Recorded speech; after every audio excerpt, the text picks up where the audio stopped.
Chapter 5. Dangers Big and Small. Luka stumbled back. He heard the rope ladder creak under significant weight. Keeping his eyes fixed on the hatch, he inched backward to the balcony. As his hand grasped the door handle, Luka froze. A large figure clumsily wriggled up through the hole. Mr. Nungreed? No! Stop right there. Or I'll... Yeesh, I know it's dark and all, but I figured you'd recognize me. Oh, no! Who are The you? large figure cocked its head inquisitively. Stop now or I'll clobber you with a baseball bat. Whoa, whoa, whoa, take it easy. Luka, you need to get your eyes checked. It's me, Rolo. Ah, Rolo aged up, oh my god. Nice try, but I know you aren't Rolo. You're like one of his random uncles or something. Where is he? Uncle? Luka, quit messing around. It's me. If it really is you, prove it. Flaming chicken coop, Luka. Luka's jaw dropped. He peered more closely at the man standing in front of him. Something about him was undeniably Rolo. Only bigger, older, changed. Oh. What happened to you? When I was running away, I ran into more people in those yellow suits. They grabbed me and dragged me away. What? Where did they take you? Dunno. They threw a bag over my head. It was cold and it smelled like a swimming pool. I think it was an underground lab or something. They made my hands all big. Look! Rolo proudly presented his hands to Luka. Pretty sweet, right? I mean, it wouldn't be my first pick for a superpower. But beggars can't be choosers. Rolo, it wasn't just your hands. My feet too? Dang, Pa just made me new shoes. Wait, Luka, why are you so small? Luka moved to the side and pointed Rolo to his reflection in the balcony window. Uh-oh. What the? His hands shot up to his face. Holy Toledo! Rolo, what did they do to you? They made me drink some kind of green crud. Ew. Actually, it wasn't too bad. It kind of tasted like licorice. Licorice? Hang on, Solomon was eating licorice. Passed out and woke up like this. And then I sort of smashed open my cage and escaped. Whoa. You smashed open a cage? Kinda. At least I think I did. It's all a bit of a blur. They had you in a cage? Who are these people? I don't know who did this to you, but we're gonna fix it. Fix it? Awesome! Well, I'm just glad you're safe now. Luka, you don't need to worry about me. Sure, I got snatched, but look at it this way. I got snatched. I know where snatched people go. We may finally have a lead on what happened to your family. Maybe you're right, but this all seems dangerous. Danger? Ha! Rolo shadowboxed a few jabs. I'll take them all on. Hey fellas, what's up? Oh, okay, cool. So what happened here was that instead of Iggy being pushed into the goop, Beck got like a little on her face, and then her, like the little tuft of hair grew white, and I think she dyed it again and is now wearing a beanie. With a yelp, Rolo dove behind Luka. Oh, Rolo doesn't know who Beck is. Ah! Take cover! Did I come at a bad time? Who the heck are you? This is Beck. Sorry, something truly bizarre just happened and I need help. I didn't know where else to go. So you're just hanging out here with your large adult friend? No, this is my buddy, Rolo. This is your missing friend? One and the same. He seems a little old. I'll have you know that this is a recent development. What the heck does that mean? Oh, I'm sorry. You're the one that just showed up out of nowhere. So we'll be asking the questions here. That's fair. How did you find us? Your silly little treehouse? I think you mean our silly little mission control. I hate to break it to you, but your secret path isn't so secret. And I could hear your racket from a mile away. See, Luka, this is why we need to improve security around here. Not now, Rolo. Beck, you said something bizarre happened? Yeah, but... She shot a nervous glance at Rollo. Anything you can say around me, you can say around Rolo. This has been a weird day all around, hasn't it? Yep. Beck's eyes narrowed. Okay, so it all started when I made it back home. My first order of business was to try to salvage my hair. So I dyed it with some stuff from the chemistry set my mom gave me. Okay. Just need to play it cool and hope no one notices. Notices what? Oh, nothing. I was just... Come over here and let me have a look. Oh, honey, what in the world did you do to your hair? I just kind of felt like a change. This is going to take forever to grow out. You were the one that said that change was a good thing, right? I was talking about your mother's new job. I was talking about us moving. Well, I guess I just took your lesson to heart. Ilona tried to put on a smile. Before I forget, I came up here to tell you that Nellie had to go into work. Tonight, her and Mr. Kerr decided it would be good for her to get some things done before tomorrow. That Kerr guy seems like a grade A creep. He is! Him and his weird cult of personality.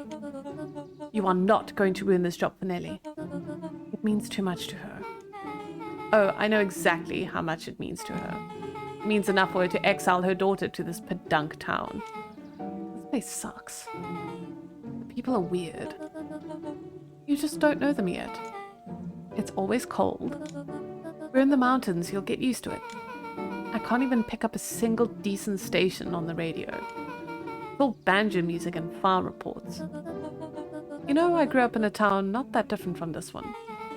Is that why you're better at talking to plants than people? Okay. So here's what we're gonna do. First of all, you're grounded. What? In the morning, I'll have Nellie come and see what we can do about fixing your hair. You need to look presentable for the festival. But not another peep. She sighed, and after a moment, looked down at Beck sympathetically. I know moving is hard, honey. That doesn't mean you have to make yourself miserable all the time. Other people seem to have that covered for me. Oh, and if you decide to rebel by dyeing your hair more... She flashed a sly grin and tousled Beck's hair. I'll just shave it off for you. Think of how rebellious you'll look then. Very funny. Thank you. Good night, sweetie. Good night, Mom. Wait. First of all, this town does not suck.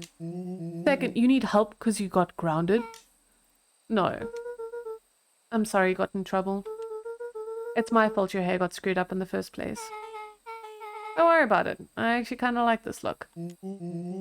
Great. Can we get back to the story now? The next part is the important bit. I had this radio upgraded with my mom, and I was too angry to sleep. So I tried to dial in something worth listening to. Ooh, is she gonna get the message? Mr. Kerr, are you there? Mr. Kerr? Yes, I'm busy. What is it? Apologies, I have the founder on the line. Patch him through immediately. One moment. Hello, sir. It's so nice to hear from you. Skip the pleasantries. What's your report on our new lead researcher of deep engineering? Daily Moodwell seems to be integrating nicely. At this very moment, she's working to help us meet our deadline. He offered to work overtime before I even had the chance to suggest it. I do not like the spooky music. Something is happening. Excellent. And you have faith that she's capable of finishing the work left by her predecessor. Her work must be complete before the festival. I will make sure she stays day and night until it's accomplished. Good. You know how I feel about loose ends. Yes, sir. Once she's finished the work, we need to make a determination regarding her long-term prospects in the company. Immediately, sir. I usually have more time to fully bring people into the fold. We are in the end game, Bill. After your failures with Dr. Prescott, I can't afford to take any risks. Of course, sir. No loose ends, sir. Once she finishes the work, she will either leave the office completely committed to Perennial Harvest, or she won't leave at all. Perfect. So, if I might suggest, maybe we should delay. Just for a bit. Oh? We seem to be rushing to hit this festival deadline. And rushing into things has caused some issues in the past. I see. Please understand that I want what's best for you. I'm eternally grateful for all you've done for me. Bill, I'll make this very clear for you. I brought you in to make things run smoothly, not to have opinions. Of course, sir. Chin up, Bill. You're only a few days away from having everything you ever dreamed of. Yes, sir. Thank you, sir. Whoa. Oh, my word. So her mom is like captive, basically. Yeah. Just so we're clear, when they said loose ends, they were talking about murder, right? Like actually killing someone. Capital murder. Luka gave Rollo a quick elbow to the ribs. Who is this founder? I was hoping you guys would know. Nah, as far as we know, Kerr's the top banana at Perennial Harvest. I don't know why he sounds like a dude, but whatever. He sounded scared of this founder guy. So we have an even topper banana in the field. What the hell is my mom caught up in? Have you talked about the job much? Not really. She said she was going to come in and continue the work of someone she respected. Luka, do you think that body at the warehouse was the person Beck's mom came to replace? That would make sense. Whoa. Beck, it seems like Nellie's predecessor got, loose-ended. I'm getting that impression. Okay, so we need to get your mom out of there before the festival happens. That's 2 days away. Wouldn't she just come home after work? That creep on the radio said they were going to hold her there until then.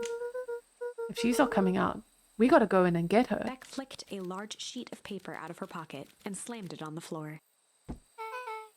Maybe this will help. You have blueprints? Well, it's really just a welcome map from my mom's PH orientation day. But it shows the layout. Sure looks like blueprints to me.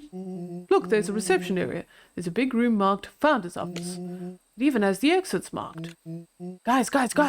We have a deadline, we have an objective, we have blueprint. You realize what this is, right? Rollo started to wiggle with excitement. I think we're heisting. This is officially a heist. Son of a bitch, I'm in. Chapter 6. The Heist. Yeah. They spent the night's end huddled around that small map, formulating a plan to infiltrate the headquarters of Perennial Harvest. It would be no small feat. A modern facility equipped with all manner of technology. Not to mention the swarm of clipboards that would most certainly be scattered throughout. By the time the sun began to peek through the car window used as a makeshift balcony door, all were in agreement. This could just work. Oh, my word. Okay. The final day before the festival would be used to prepare. They'd need to pool every resource at their disposal, pull every favor with a thread. Even enlist some unsavory characters around town with important tasks only they were suited for. Luckily, there was enough ill will and mistrust toward Perennial Harvest that alliances could be found at a bargain. Luka, Beck, and Rollo rubbed their eyes as they exited the treehouse. They hadn't slept at all that night. There was no time. The festival was to begin in 1 day, and they each had their assignments. All right, quick recap. Rolo, you're going to talk to Roxy. Oh, I need to sneeze. Oh. Rolo, you're going to talk to Roxy. Cordially. Without her and Fitz, this whole thing could go bust. Me? Cordial is my middle name. Uh-huh. And how do you plan to explain your He new waved vaguely at Rollo's sizable figure. circumstance? Ah, she'll be so happy I'm alive, she won't even notice. Beck snorted an involuntary giggle. And Beck, you're sure Ilona won't just shoot this whole thing down when she hears it? You'll listen. When she understands the danger Nelly is in, the danger we're all in, the plan will make sense. Okay. That leaves me with Jeff, then Iggy. How are you gonna persuade them? I'll think of something. They each looked at each other with sleepy confidence and nodded. Well, Godspeed. Enlist the help of Jeff, enlist the help of Iggy and Tish. Let's go! This is so exciting!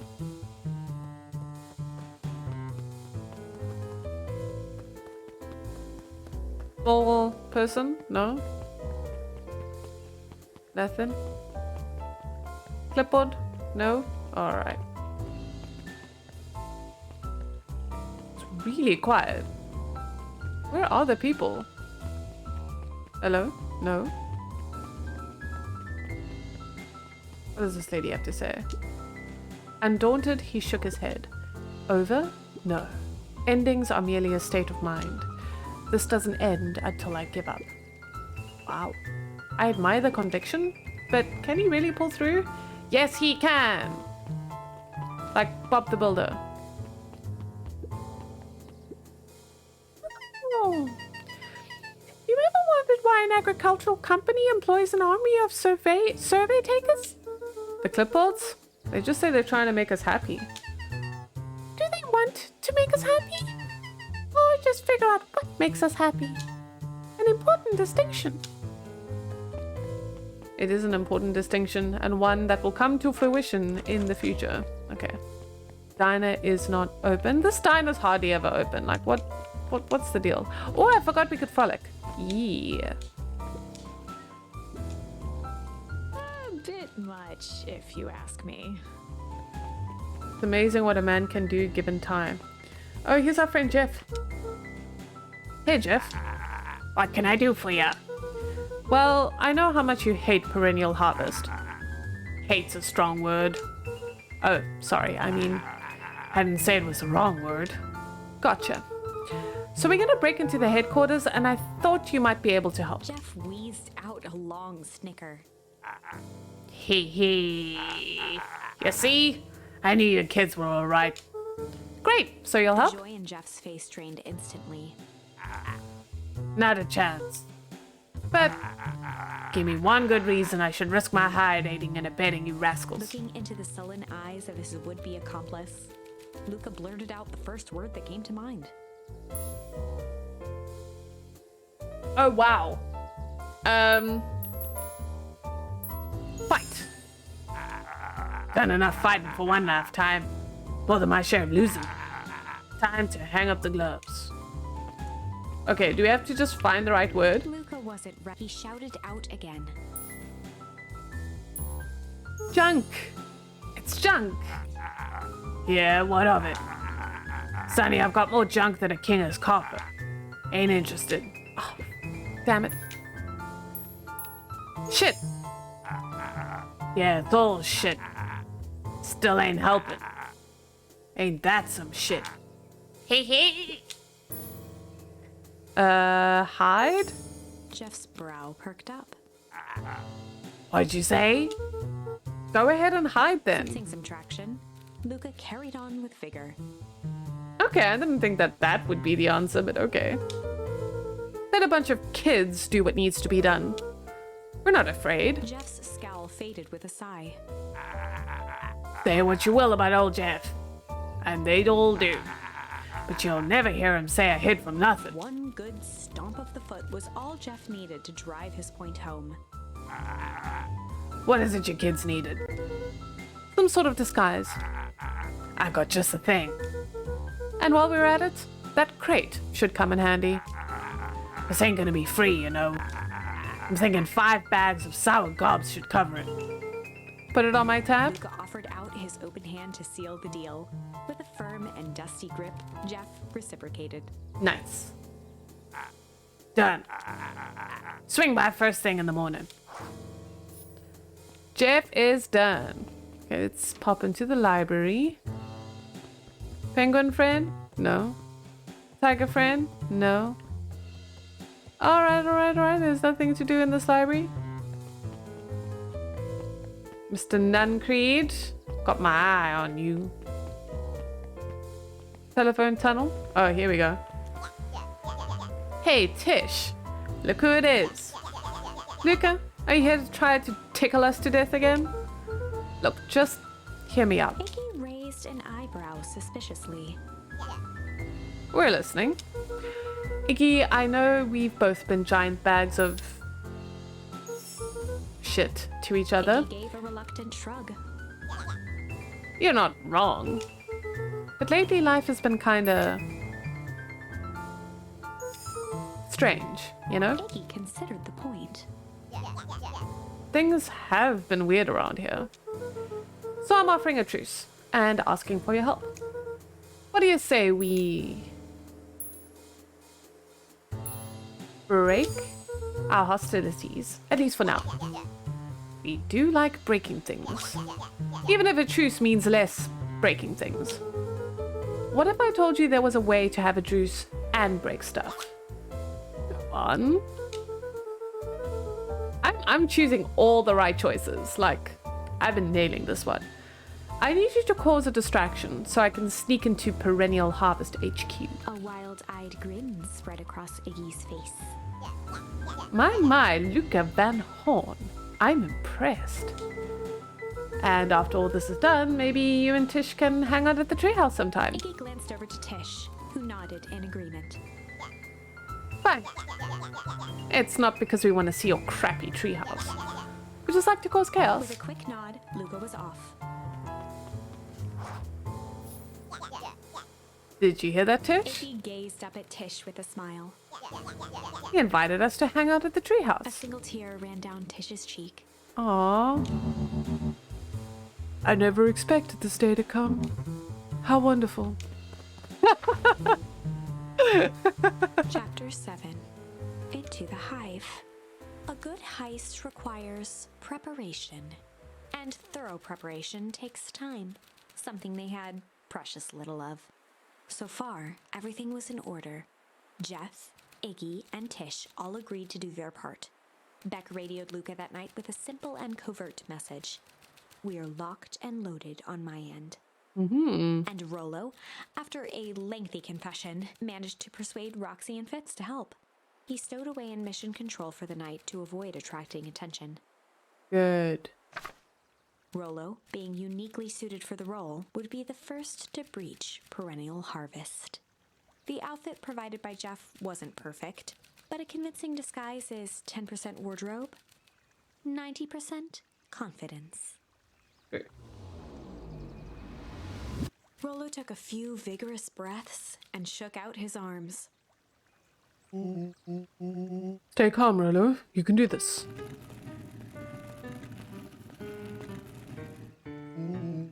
Got your delivery here.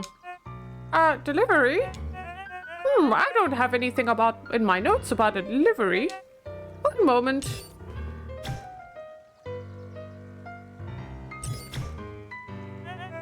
I'm so sorry, but there's no delivery scheduled for this morning. Right. He had to think quick.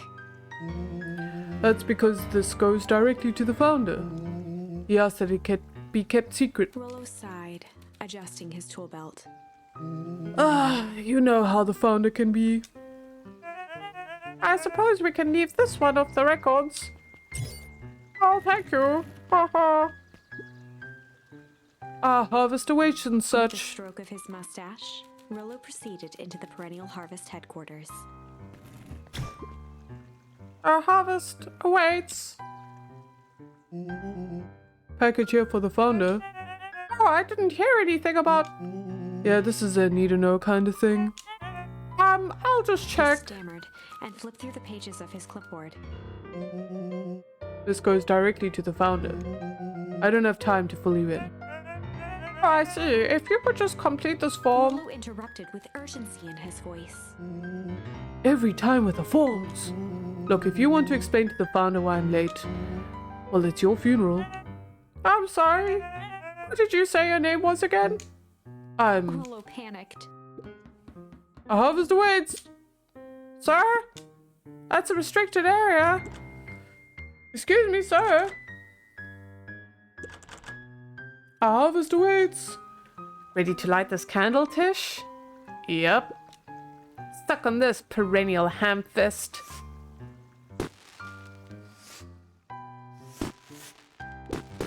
What was The that? distraction was enough for Rollo to regain his confidence. Just open the damn door. I've got a job to do. The clipboard fumbled around in a frenzy. Ah! Should check on that noise. Oh, come on. Just buzz me in already. Okay, okay. Ha ha ha. Good job, Iggy. Phew. That was close. Nice. Our harvest awaits. Hey, I figure when in doubt, stick with the classics. Well, that was a close one. But you pulled it off. Nice work, Rollo. Alright, everyone knows what to do. Yep. Deep engineering's to the north. I'll go with Beck, in case you need some muscle. I'll head east to the founder's office. You two be safe.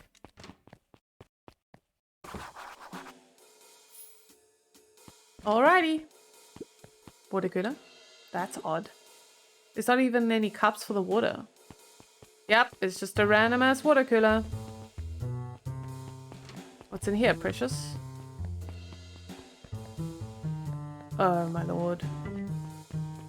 Dead end. A hallway to nowhere. What's going on here?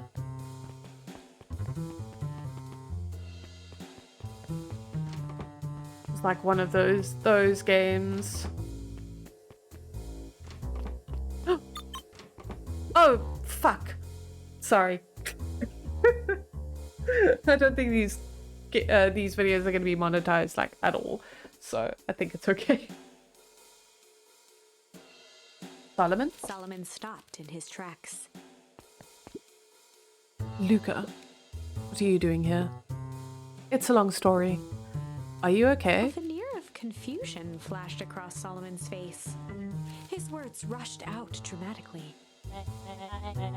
No, I'm most certainly not okay. Some strange people grabbed me and... Were they in hazmat suits? Yes, how did you know? They brought me here and locked me up, and when they were distracted, I ran. Dang. Okay, you should stick with me. We've got a plan. Solomon's facade briefly faltered. Oh, this is bad. We? Yeah, Rollo and Beck are headed to deep engineering. Thank heavens you found me. We've got to get out of here. We can't leave just yet. But they'll catch us again. Got to do something first. When you were running, did you happen to see a door marked Founder? Founder? Why are you looking for him? I'm not. I just need to get into that office. Now that you mention it, I do think I saw a door that said Founder. It was just down this way. Luka happened to notice a plaque above the door. Office of the Founder. Knocking comes with consequence. Oh, here it is. Oh, Solomon was leading us away. So it is. It's pretty lucky that I ran into you, or else I might have missed it. Truly fortunate. Luka tried the handle. Locked. Solomon leaned forward to examine the mechanism. Regrettably, it seems to be some sort of electric lock. I don't see how we could possibly defeat a lock like that. Luka smiled and looked at his watch. It's Let's just wait a minute. What is going on? Is she just gonna... Oh, right. She is.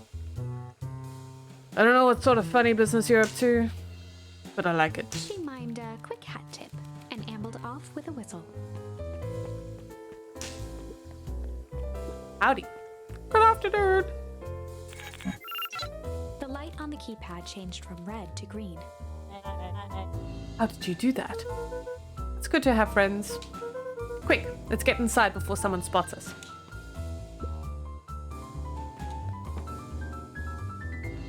Luka switched on his walkie-talkie. Ooh. Okay. There's so much stuff going on in this office. Rolo, I'm in. As expected, there's a control panel. Great timing. We stuck at a locked door marked number 24601. Need you to get us through. What if someone catches us? We should get out of here. I'm not leaving my friend, Solomon. On the computer screen, a green cursor blinked in a password field. Surely you don't have a way to get around the password. Luka pecked out his best guess. Underground secrets. The screen blinked to life. Yeah! Columns of green numbers glowed on a black background. How did you just guess that? Oh, it's this absurd password Rolo heard when he was down here before. It's funny how someone arrogant enough to call themselves the founder uses such a basic password. Or they were thinking several moves ahead, not expecting anyone to guess something so simple. These villain types always end up outsmarting themselves. Solomon's jaw clenched into a half smile. This is so funny.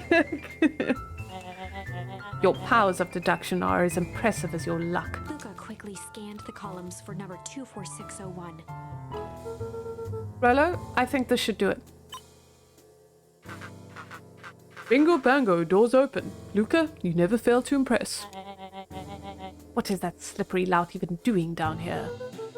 We have a friend whose mom is in trouble. We're here to get her out. I see. Okay, Luka, I think we're close. The next door's marked number 13806. Once again, Luka scrutinized the numbers on the screen.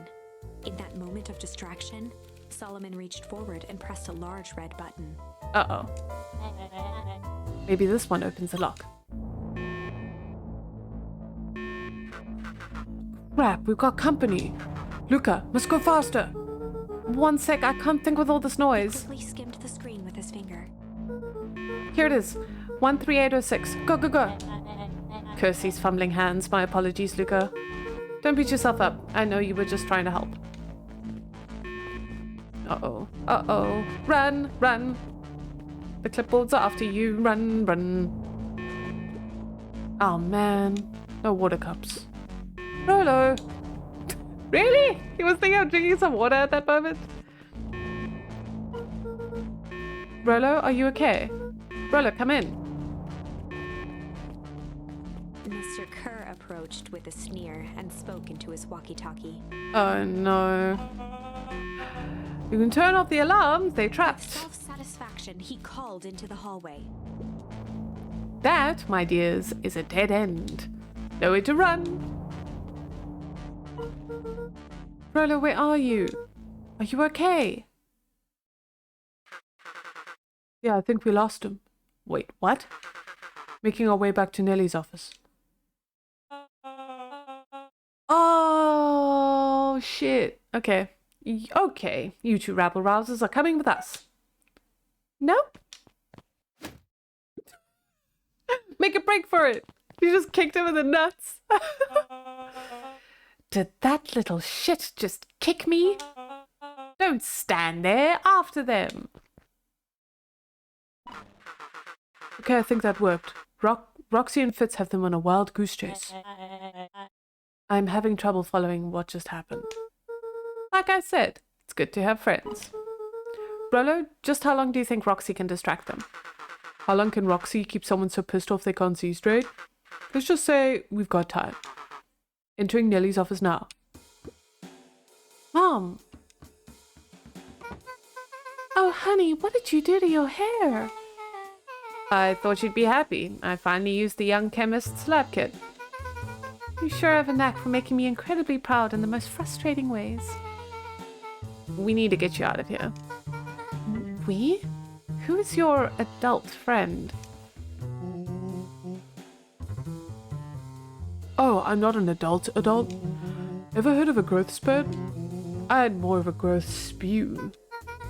No, that's not possible. Nellie leaned over to examine his teeth. Substantial banding on the enamel of the molars consistent with tempest liquamine exposure. Is that what you call the gunk they forced me to drink? Drank it? Oh no. They told me it was only being tested on plants. Oh, Beck, sweetie, I promise I didn't know. Mom, what the hell is going on at this place? I was brought here to work on the discovery of a lifetime. A novel chemical compound was discovered under Beacon Pines in a wellspring they called the Source. They named it tempest liquamine. It pulls energy from its surroundings in order to fundamentally alter matter's relationship to time. It was the secret to Valentine's fertilizer. They harvested the source, infusing small amounts of tempest liquamine into the product. It worked wonders, drastically accelerating plant growth. Crops could be ready to harvest in a fraction of the time. But it led to complications. The foul harvest. Perennial harvest came in to clean up the mess, to succeed where Valentine failed. The tempest liquamine is rebellious. Rebellious? You can think of it as a manifestation of change itself. It's volatile by its very nature. So the more you try to force it to do a specific thing, the more it resists, yes. I can relate to that.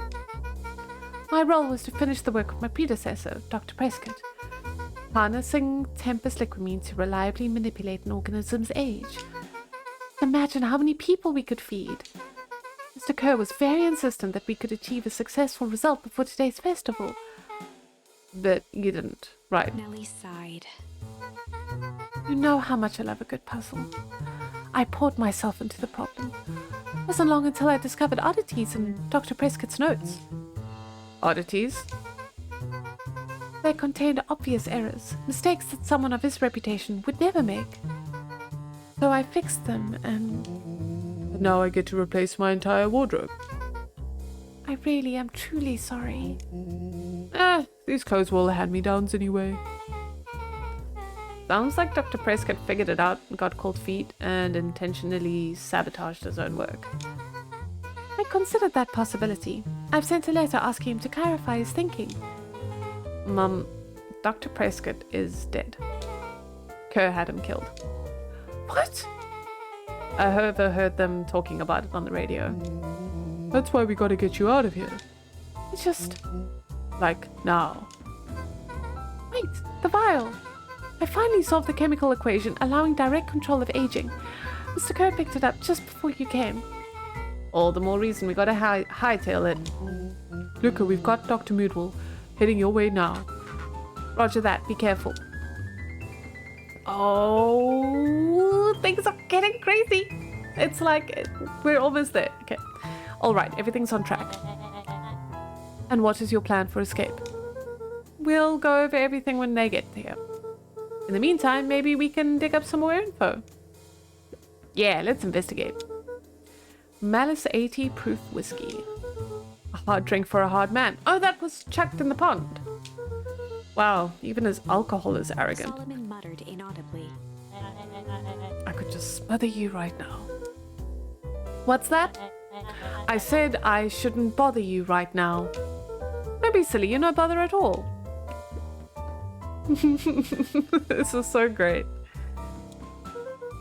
Let's see what else this bad boy has on it. Security system, time card logs, payroll. You know, for being so evil, this guy sure is boring. Solomon once again muttered under his breath. Just you wait. Huh? Oh, nothing.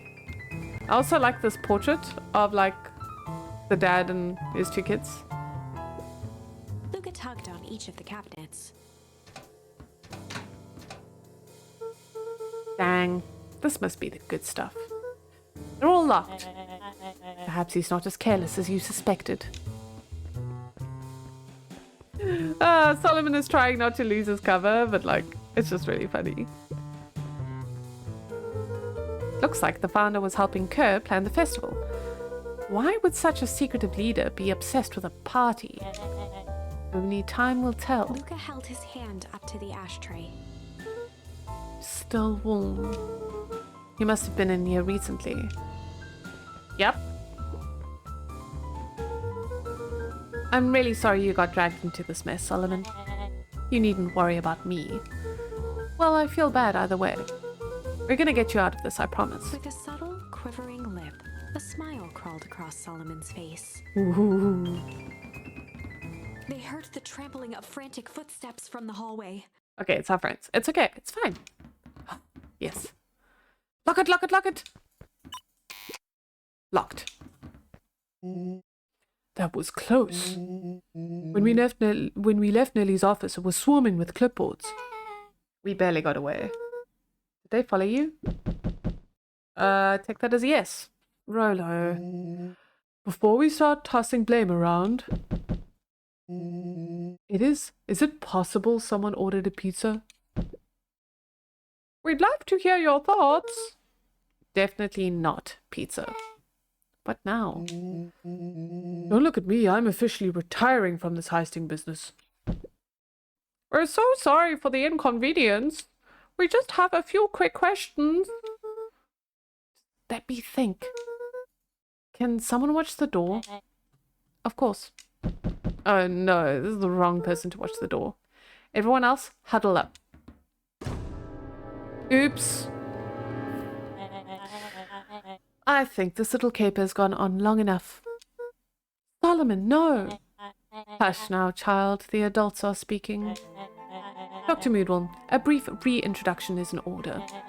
We've never met in person, but we have corresponded. You see, it was I who hired you. Solomon, the pathetic orphan child. The powerful and enigmatic founder. Sharper, the fallen progenitor who created this town.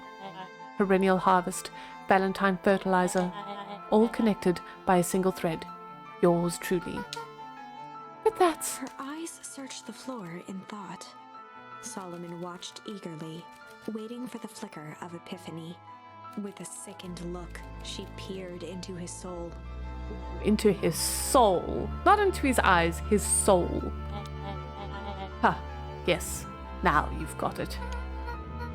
Tempus Liquimine, you discovered how to reverse the process. Solomon clapped with genuine delight. Very good, Dr. Moodwell. Very good. Though the discovery wasn't intentional. Solomon glanced down, examining his youthful form. And the effects went a little too far for my tastes. Why, you needed me to finish Dr. Prescott's work. Which you did admirably. To Kerr, the vial, please. Kerr presented it with a theatrical twirl of the hand. Okay, so this is happening now. May I present you the eighth wonder of Before the... he could finish, Rollo snatched the vial from Kerr's palm. Yes! Wow, this stuff sounds pretty valuable.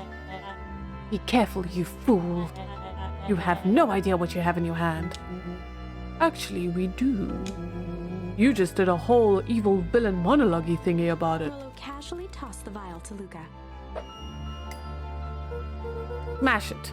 Gosh, maybe I'll have a taste. Luka jiggled the vial mockingly. Seize him! Luka! Over here! Move another inch and I'll smash it. She held it tightly behind her back. Solomon sighed, speaking in crisp, measured syllables. You have no plan. I'll smash it, I'll swear. Fine. Risk killing us all. Or, if you're lucky, nothing happens. Then what? We capture you and grant you much less leniency. He pursed his lips with feigned sincerity. But I give you my word, if you hand it over now, none of you will be harmed. A deep uncertainty washed over Beck. You're a smart girl, Beck. There's no shame in being outwitted by someone smarter than you. We both know there is only one way this ends. She looked to Nellie shakily. With a dispirited nod, Nellie sighed in defeat. Oh, Beck slowly approached Solomon. that's a good girl. Beck, don't do it. We can't trust that jerk. I'm sorry. He's right. With apprehension, Beck conceded. Solomon pocketed the vial and brushed off his shoulder with a sharp flick. Oof. Rough. Mr. Kerr, you have allowed yourself to be humiliated by a group of children. Report to my office tomorrow for a performance The review. blood drained from Kerr's face. Uh-oh. Of course, sir. But first you have a speech to make. Trot out there and give me the introduction I deserve. And don't forget to smile. Yes, sir. And to think, all of this is thanks to the efforts of Mr. Van Horn. Wait, what? I don't understand. How is this all because of me? I said Mr. Van Horn, silly child. Dr. Walt Van Horn. Your father was always a thorn in my side. I offered him an opportunity to be a part of something great, but the fool was blinded by righteousness. He even broke into my laboratory in an attempt to sabotage my work. Solomon shook his head with gratification. But the universe has a funny way of correcting course. By meddling with a force he didn't understand, Walt showed me its true potential. As fate would have it, Luka, your father's dying act was to grant me eternal life. A muffled applause resonated faintly through the walls. Wait, what? Well, that's my cue. After the festivities and my subsequent ascension, I will return to deal with you all. Wait. So, did our father, like... Okay, no. It'll be revealed to us. Until then, I suggest you use this time to reflect on the magnitude of your failure. You three, keep post outside the door. We are keeping post. Well, crap. Wait, we can't just, like, unlock it with a console. Like, it's fine. Okay, let's chat to everyone. Nellie was staring at the floor, deep in thought. Sorry, Luka. Give me a minute to calm my mind. Fair enough. Hey. I'm sorry, Luka. I did what I had to do. I know, it's just... we were so close. I've got a feeling that eventually Solomon will get what's coming to him. Time wounds all heals. Well, time wounds all heals? What? Well, time seems like less of an issue for him now. Time wounds all heals? Like you get like trampled on your heels? I can't believe Beck sold us out like that. I'm not sure she had any other choice. So what now? What's the plan? I don't have one. Of course you do. You always have a plan. Rolo, you just need some time. Rolo, it's over. We lost. Okay, but Beck, not Beck, Nellie has something. Luka, there's something you should know. After Mr. Kerr locked me in that office, I had nothing but time and curiosity. I poked around a bit, hoping to find a means of escape, but I found nothing else. A note hidden in a false drawer. What sort of note? Dr. Prescott must have sensed his time at Perennial Harvest was growing short, so he left behind a letter with the hope it would be found by a successor. It was a confession of sorts. He left it for me, but its contents...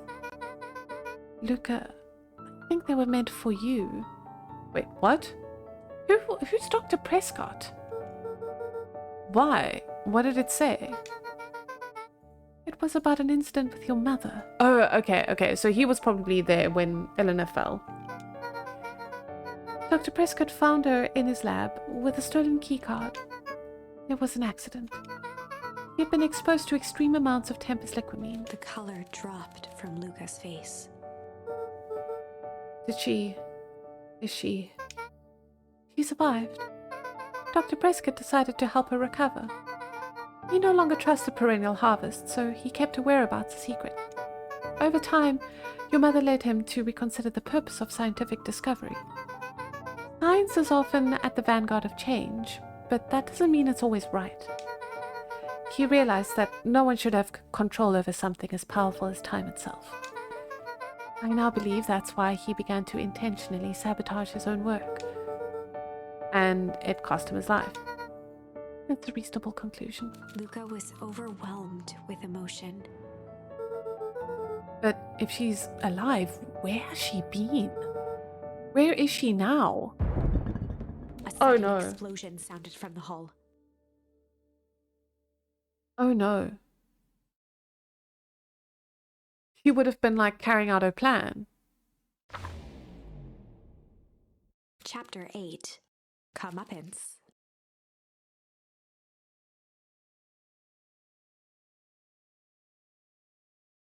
Ears still ringing, Gran picked herself up off the ground.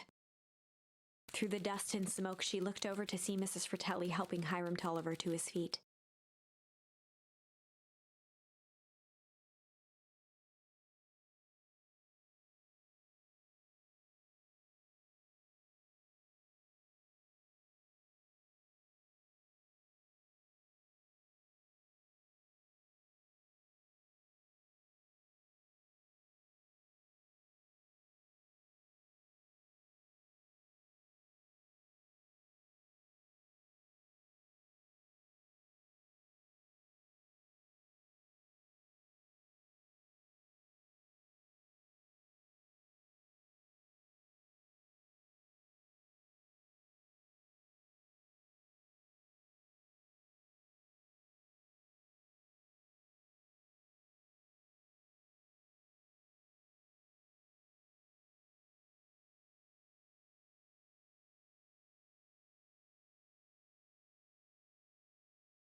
She'd had to beg, borrow, and steal to acquire those explosives.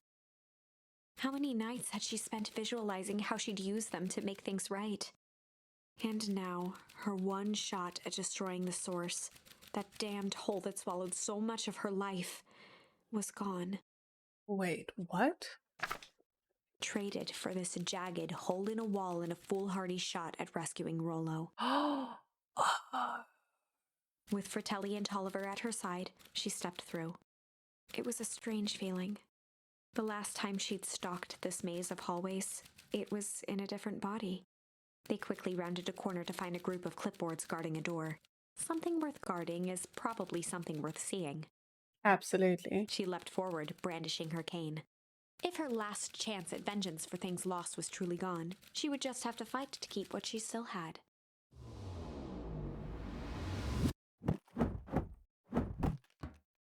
Oh wow, she really fighting.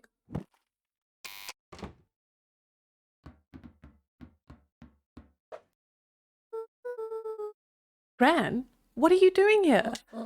Luka, what are you doing here? We're here to save Nellie. We're here to save Rollo. Hey, Mrs. Lucas Gran. That's awful nice of you. But I'm fine. Oh no, what did they... Gran, there's no time to explain. We have to go now. Come on, everyone. We've got a party to crash. They made their way out from deep within Perennial Harvest, just as Solomon finished up his speech. Okay.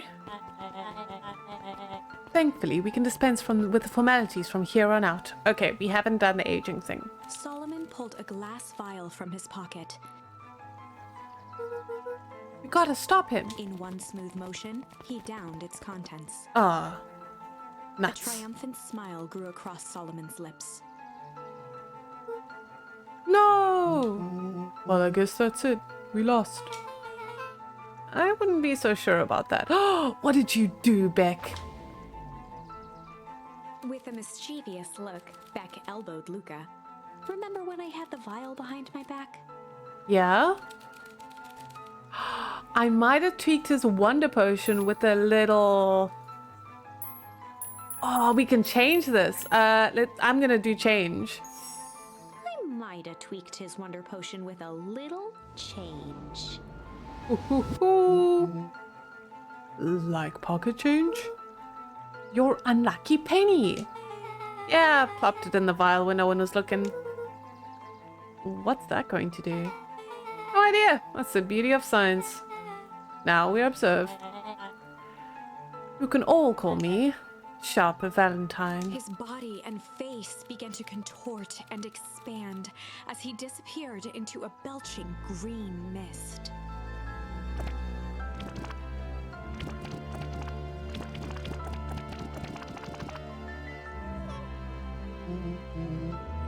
Holy crap, he's a baby? Oh no! Yeah, but he's still Sharper, right? What he was no longer matters. This is an innocent child. I apologize for the harm my father has caused you. Eris awkwardly cradled the squirming child. He looks so upset as well. She looked to her brother, her voice shaking with uncertainty. Augustus, what do we Valentines always do? What must be done? I'll hurry home and find a crib for father, young Sharper. That would be a great help, thank you. She looked back down at the infant with equal parts kindness and terror in her eyes. With a shake of her head, Eris addressed the crowd with a stern scowl. Okay, everyone, the show is over. You may leave now. Okay. Epilogue. Epilogue? Beacon Pine's coldest summer on record came and went without much fanfare. Folks shared what they had and none were left wanting. The new school year was ushered in by the falling leaves of autumn. After everything Luka, Rollo, and Beck had been through, middle school was bearable. The chill of winter didn't seem to bother people much. They kindled a hope for a better future in their hearts. When spring arrived, farmers planted their crops with a sense of joy and optimism. And as the dawn of the first day of summer came again, its light slowly spread through the shallow valley. It crept over the town square, across the river, past the neglected welcome sign, and came to rest on a young boy sleeping at dawn. His mind at peace, knowing he is here for a reason.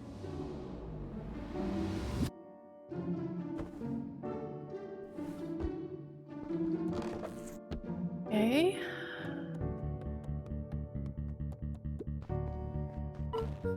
Rolo, are you up yet? Roger that. It's a beautiful day at Mission Control. You gonna swing by? Be there in a minute. Hang on. Rolo still went to middle school, but he's like big boy? I don't know. Also, was change the right option? Over time, Eleanor began moving Walt's old things out of the closet and into storage. Oh. Because she's Eleanor now. Eleanor had moved back into her bedroom, and now that she wasn't sneaking out late, she even slept there most nights. Oh.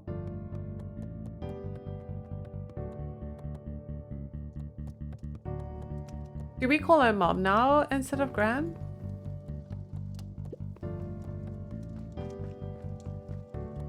I suppose now I understand why the fire is on all the time.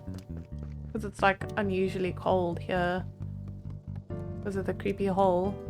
Oh, hi, Mom. Oh, she's got a jar of jam. Explosives. Ah, called her Mom. Mom, I'm ready to go now. You go on without me. I'll meet you there.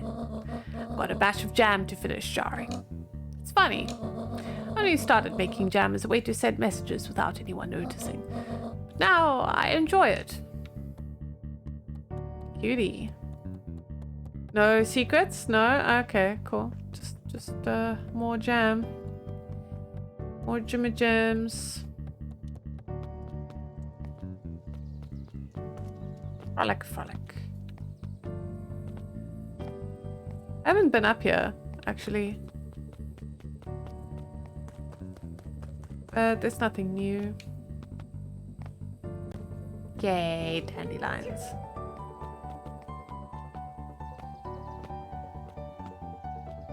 Oh, hey! Look at these trees. I hear you and Rolo have big plans for that little tree house. Yeah, it started getting crowded after we revoked the max capacity 1 Rolo, 1 Luka rule. So we decided to expand. But at least we got some help with that. How's the internship at Nelly and Alona's shop going? Oh, they opened a shop? It's been great. I'm hoping it helps me to get into the School of Agriculture up at State. Also, Nelly said she'd write a letter of recommendation, which would be huge. I just can't help but worry about leaving Rolo. He's grown up so fast, but he's still my little brother. Yeah, he had a heck of a growth spurt. I just don't mean grown, literally. This morning he was up and finished his chores before he even had breakfast. Well, some of that might be his excitement about the treehouse renovations. Don't tell him this, because it'll go to his head, but I'm really proud of that little punk. I'm sure he feels the same way. He's just too dang proud to tell you. I know. I'm loving this tune. Beacon Pines. Woo! The road leading to Beacon Pines was long and uninspiring. A sort of natural barrier for the impatient. Okay. Still the same thing. Oh, hello. Hey Gus, how's the tree planting going? Couldn't be better. I'm so grateful to Alona and Nelly for letting me help. I just wasn't built to be a mayor. Too much bureaucracy. Gus, we finished cleaning up the sidewalks. What's When next? perennial harvest collapsed, most of the clipboards skipped town. But some stuck around and dedicated themselves to making things right. Oh, that's nice of them. Anyone for a knack with art can paint the new offices. You can count on us. Well, it looks like you really found your calling. Never really felt comfortable telling people what to do. Now this right here. This is something I can be proud of. What, like a hole that you dug? Low and dirty? That's what you calling your shop slow and dirty? Wow, okay. How's the napping this morning? The most underrated part of a good nap is the view. And the view's getting greener every day. Nice. I see you decided on a name. Yep, we had to clear out all the old stuff before putting on the final touch. Slow and Dirty Harvest is now official. I like it. It was actually Nellie's idea. There's still a lot of work to do and the name serves as a reminder. Just because progress is important doesn't mean that change should happen fast. In fact, I've learned that the more you care about something, the more important it is to take things slow. Our motto is go slow and fix things. Amen to that. Okay, slow and dirty. I'd better not dilly-dally. Gotta get to the treehouse. Fine. Can we still be cool? Yeah, we can still be cool. Luka, get this. I managed to reel in an actual fish this morning. Seriously? Yeah, an honest to goodness flip, flop, and swim, swam, and fish. I don't think I've ever caught an actual fish here. Been at least 7 years since I caught one. I'd say it's a good omen. What did you do with the fish? I released it back into the pond, hoping to catch it again tomorrow. Cutie. What the heck? Little higher. Yup. Little lower. Yup. Little higher. Yup. I'm telling you, the angle isn't the issue. We need more power to the radio. Luka, there you are. Would you tell him it's not the angle? Hey, I'm not in charge of antenna redesign. Fine, fine. Iggy, just don't do anything drastic until we get back. Who, me? Tish, you're in charge while I'm gone. Yup. Okay. They'll be fine, right? It'll be fine. If we really want mission control to turn into something bigger and better, we have to loosen our grip a bit. You're right. Either way. Check in with Beck. Okay. Beck is all the way on the other side.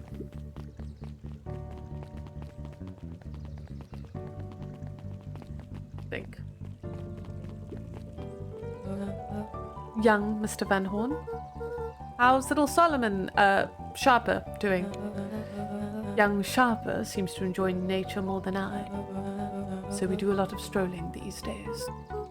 Has he, attempted to crawl out of his crib and plot world domination? Yeah, thankfully no. I spoke at length with Dr. Moodwell, and she feels that Sharper's infant mind was not developed enough to retain his previous memories. Oh, so we can, raise him to be not terrible? For all intents and purposes, the child is unmolded clay. Let's hope he's a little nicer the second time around. That is the objective, yes. But really all I can do is try and hope. 2 activities I'm endeavouring to find less distasteful. Well, I think you're doing a great job. And the whole town is really ready to help out however we can. I can't wait to teach him how to throw a baseball. Eris did her best to ignore the tears welling in her eyes. That would be acceptable. Aw, we're helping out. Hey, Mr. Editor Man. What's today's news that needs knowing? I'll give you tomorrow's headline today. Our old friend Patrick C. Montesquieu, aka William Kerr, has just performed a stirring rendition of The Iceman Cometh at the State Correctional Facility. I hear there wasn't a dry eye in the house. Well, I guess he has plenty of time to work in his craft. Poor William. Hey, it's Dawn. I'm glad you swung by. More follow-up questions for your story? Nope, I got everything I need. Thanks again for that. I sent a draft of the story to a reporter in Capital City, and they offered me an internship. Of course they did. You're an amazing reporter. I don't know about all that. A story about a phony corporation that picked up an entire town of people and used them to cover up a massive illegal mine shaft full of incredibly hazardous chemicals sort of writes itself if you think about it. Just don't forget us when you become a fancy big city reporter. Little city isn't that far away. I'm gonna have to come back from time to time to check in and see what sort of new trouble you've gotten yourself into. Sorry to disappoint, but my adventuring days are over. We both know that's not true. What makes you say that? Call it a reporter's intuition. I like Dawn. Mrs. Fratelli glowed with a carefree smile. Why does she have a suitcase? Is that your suitcase? That is 2 weeks of unencumbered tranquility. Excuse me, would you be so kind as to take my order? 2 weeks of sand, margaritas, and forgotten obligations. Excuse me, I'd love to place an order. Mrs. Fratelli sighed with a zen-like calm. As soon as the lunch rush ends, I'll be a feather on the wind. You're going on vacation? For the first time in years. I got you and your mom to thank. Why's that? She didn't tell you yet?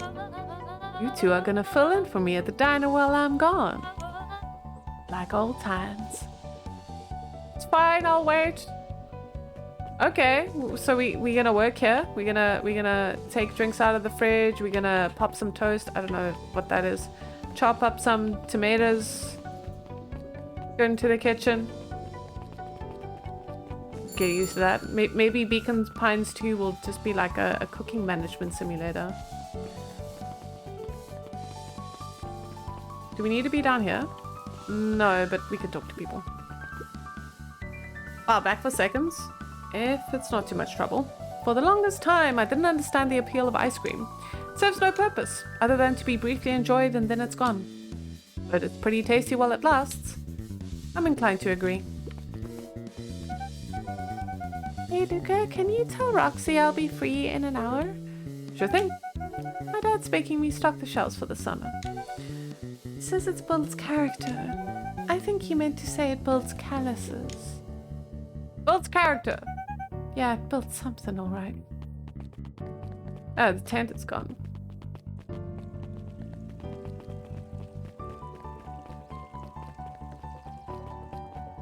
Oh, Mr. Nuncreed. What are these bunnies doing here? Hey, Mr. Nuncreed. I'm gonna go see my dad in a bit. Did you want to come with? Even after everything I did, you still... Mr. Nuncreed shook his head. You really are your father's son, aren't you? I don't think I'm ready for that yet. Well, you're always invited. I bet he'd love to hear from you. I'll visit Walt in my own time. You run along now. Are these all of your bunny rabbits? With perennial harvest gone, the transportation tubes were left unused. Come on, come out. No one is too big, no one is too small. Jeff's Wild Ride. Well, maybe not completely unused. One piece of candy for the ride of your life. Who's next? Me. Okay, rides for candy. I can get on board. Guess what? Yesterday I saw a Dynasties Titus. And that's good. It's great! I haven't spotted one of those in years. At this rate, Beacon Pines is going to become the bug capital of the country. Of the county? County. Okay, here we are.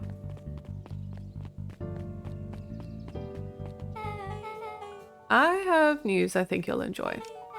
This morning, I unpacked my last box. You've officially moved in! It's just a box. It's not blow this out of proportion. It sounds an awful lot like putting down roots. I guess I decided this place is root worthy. You're gonna be stuck with me for the foreseeable future. I do have to warn you, most years aren't gonna be as interesting as this one. I think I'll manage. Ready? Before you go, there's a bit of a surprise. Okay. What?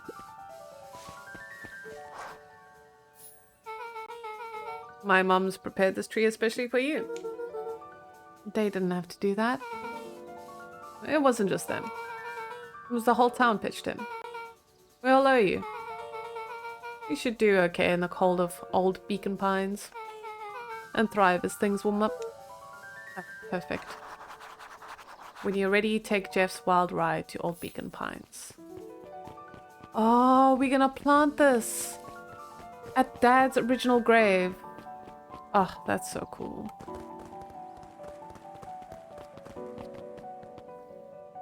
Alright. This is probably gonna be super emotional. You got it. Now that's a good looking tree. Being a special occasion or whatnot. This ride's on the house. You're gonna want to hang on tight to that little tree.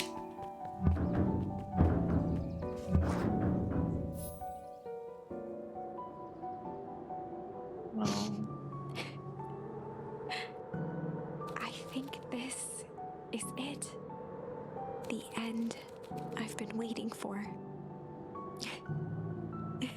Honestly, I began to lose hope of ever finding it. But then you came along. I don't know exactly how to thank you. It's hard to explain how much this means to me. Okay, it was a good story. It's funny, now that our time together is finally ending, I'm at a loss for words. Let's just watch the end together. Done. A good little tree. The best little tree. Thank you, children. This means a lot. Yeah, thanks for everything. Shucks, only did what any super awesome best buddy would have done. We probably gave you some time alone now, or we should probably give you some time alone now. You good? Yeah, I am. It's been a wild year. How are you feeling? Everyone keeps asking me that. I'm fine, really. Always just says the only thing fitter than a fiddle is a cello. I feel like a damn cello. Well, if you ever stop feeling like a cello, I'm here for you. I know. You don't even have to say it. You two make an awesome pair. Excuse me? We're a trio now. Yep. Thanks. Just one thing's missing now that you're part of our group. Missing? Let me tell you a story about a man named Hank Atomic. Oh god. I won't be long. We'll be waiting for you back at the phone booth. I found the perfect way to start our summer. You've got some good friends.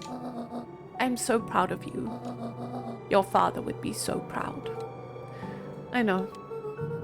Mom, can I ask you a question? Do you ever dream about Dad? Not a night goes by that I don't. Are you ever afraid that you're going to forget him? Forget what he looked like? Forget his voice? No, because so much of him lives on in you. He loved that old tree, but I know he would have loved this one more. Because his two favorite people planted it. I'll give you two a moment.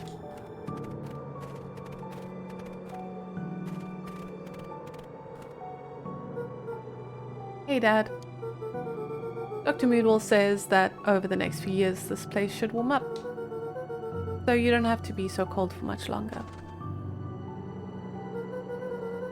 I think I finally understand why you left that night. There were things you believed in. Big things. Those beliefs were the things that made you, you.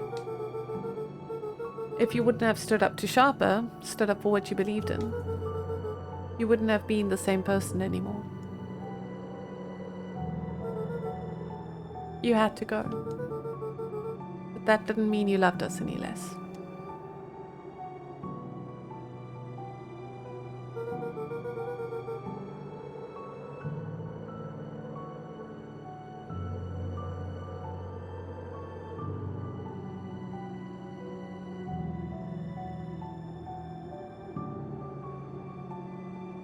I need a moment.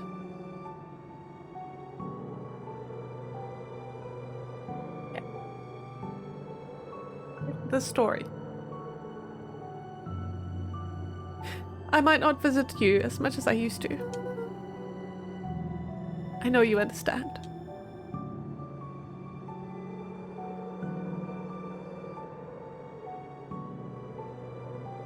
I was doing so well.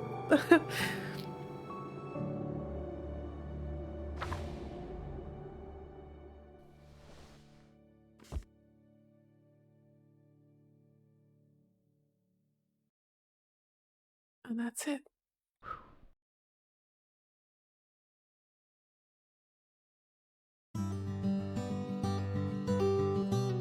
Wow.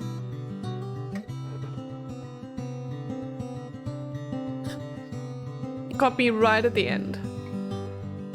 But that was brilliant. Absolutely brilliant. Just really good storytelling.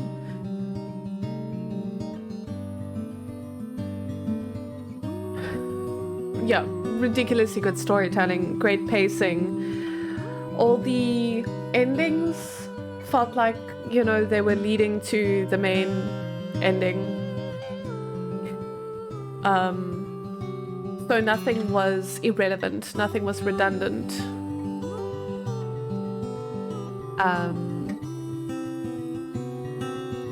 And I didn't